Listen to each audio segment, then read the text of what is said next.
Although there was the whaling and trading station at Barrow, 60 miles away, the three captains now on the Belvedere were afraid the station would not have enough provisions to supply us and other ships that might be needing help.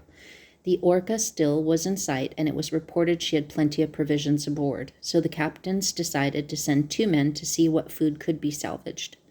The men they sent were Charlie Walker, an officer, and Jim Lee from the Fossicle. Both had been in the Orca. If there was any food that could be salvaged, they were to hoist the Orca's fore upper topsail. Every day for 4 or 5 days, there was a man in the crow's nest of the Belvedere watching for that sail.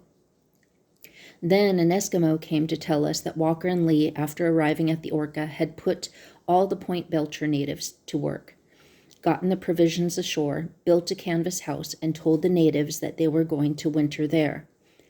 They had also put on the beach 3 large heads of whalebone worth about $20,000. Soon after this news arrived, I was asked to go to Captain Millard's cabin, where I found Captains Sherman and Porter, along with a man known as Bigfoot Tilton and a Portuguese named Lopez. Captain Porter told us what Walker and Lee had done, then said they were going to send me, Tilton and Lopez, with 10 armed natives to take possession of any food that Walker and Lee had been able to salvage. Tilton was to lead the party. We started off the next morning in the fog, about a mile from the Orca. The fog cleared up and the weather was bright and beautiful. Tilton spread the natives out, each man behind a cake of ice, and told them that if there was any shooting coming from the Orca, to shoot back. And he warned them that if any of them started to run away, he would shoot them. That's exactly what he said. Tilton and I started for the ship. When I rounded the stern, we met Lee. Tilton asked where Walker was. Lee said he didn't know. Tilton told Lee that he understood that Lee and Walker had salvaged a lot of provisions and that they had them on the beach. He asked if this was true. Yes, it is, Lee admitted. Well, Tilton said, I've come down here to take charge of these provisions.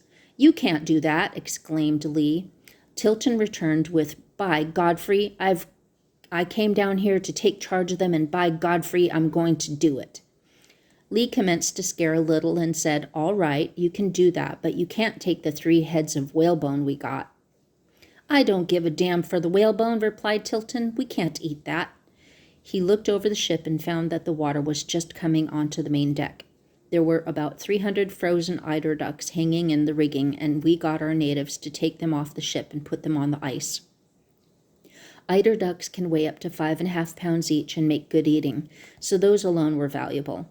Then we went ashore to where the other provisions were cached, and it was a pleasant surprise to see how much Walker and Lee had been able to save.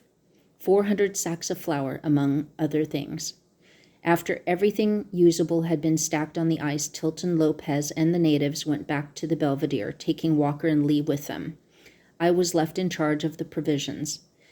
That night I happened to be standing outside my tent. Suddenly the bow of the Orca commenced to raise up until it was about a 45-degree angle, and then the ship slid down stern first. That ended the career of one of the greatest ice ships that ever came into the Arctic, the Orca. That was September 1897. Next morning, about 10:30, we saw something that looked like a railroad train heading for the Belvedere. It turned out to be a 20-dog teams that had been sent to take the shipwrecked men back to Barrow.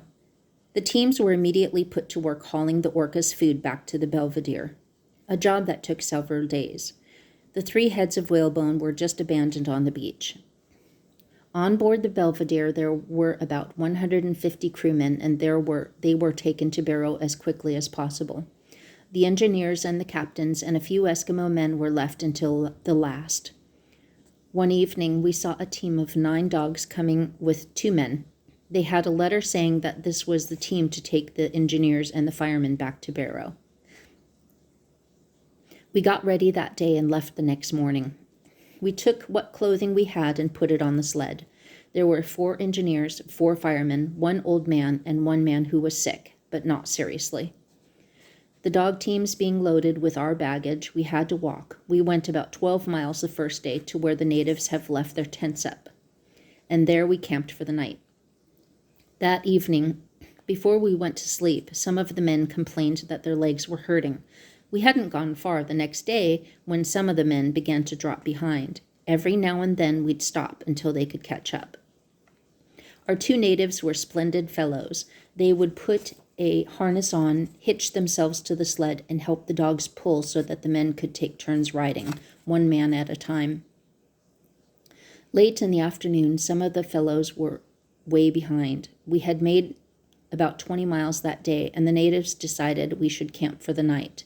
We were all tired out, and after having our hard bread and tea, we went to bed. I could hear some of the men moaning all night from the pains in their legs. They were so tired and sore that they could not sleep. Mr. Denny, the chief engineer of the Freeman, had the hardest time of all. He wanted to ride all the time, but we couldn't let him do that. He had to take his turn with the rest of the men who were in just as bad a shape as he was. When it was not his turn to ride, he would make a rope fast around his waist and attach it to the stern of the sled. We would half drag him along. On one of these occasions, I looked around and saw that the rope was undone and he was lying down on the ice about a quarter of a mile behind. I had to go back after him. We couldn't leave him there. I told him to get up and come along. I can't go any farther, he said. Leave me alone. I want to die. I tried to coax him to get up, but he refused. If you don't get up right now, I told him, I will have to make you. I got hold of him by the arm and pulled him up to a sitting position.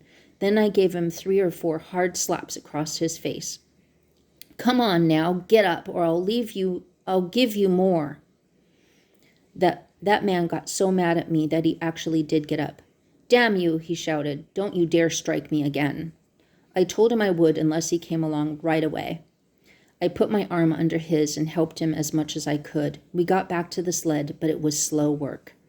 The 2 natives, Smart Boy and Grouse, were splendid young men and hard workers, and both helped and did all they could for all of us, especially for Denny. He told them that when we reached Barrow, he was going to pay them well. But he never paid them a thing. If it hadn't been for them, he might be floating around on a cake of ice yet.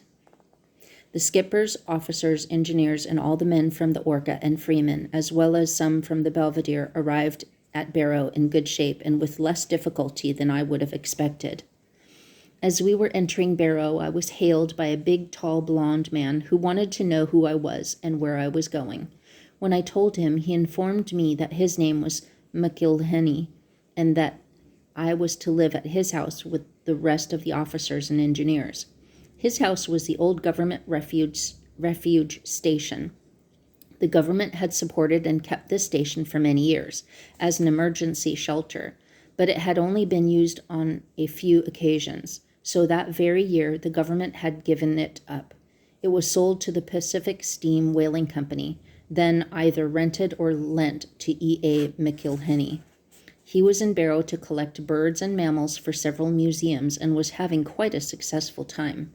Those of us who were to stay with him would be his guest for several months. My baggage was taken into the building, and I went in to meet the rest of the men. A sorry-looking bunch they were. Most of these men were past middle age and a couple past 65.